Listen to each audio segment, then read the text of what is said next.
मेंढक और चिड़िया की कहानी। एक तालाब के किनारे मेंढक रहता था। उसका कोई दोस्त नहीं था, इसलिए ज्यादातर समय वह तालाब के किनारे ही गुजारा करता था।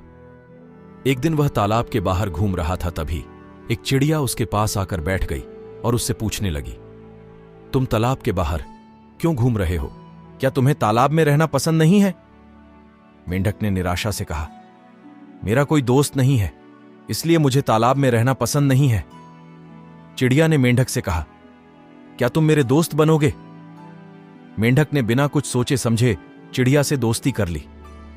चिड़िया ने मेंढक से कहा, मैं तुम्हें भी अपनी तरह आसमान में उड़ाऊंगी। यह सुनकर मेंढक खुश हो गया। उसने सोचा कि वह भी चिड़िया की तरह हवा में उड़ने लगेगा और चिड़िया के बोलने पर वह एक पेड़ पर चढ़ गया। चिड़िया नादान थी। उसने मेंढक को अपने जैसा चिड़िया समझकर उसे पेड़ से कूदने के लिए कहा और अगले ही पल मेंढक पेड़ से नीचे गिर गया और घायल हो गया। मेंढक के गिरते ही चिड़िया डर गई और वहां से भाग गई।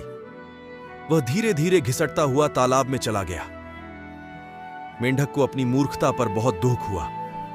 उसे समझ आ गया था कि भावनाओं में बहकर और परिस्थितियों को समझे बिना कुछ करने का क्या परिणाम होता है। कहानी से सीख, हमें कोई काम परिस्थितियों को समझकर करना चाहिए। भावनाओं में बहकर और परिस्थितियों को समझे बिना कोई काम करने का परिणाम बुरा हो सकता है।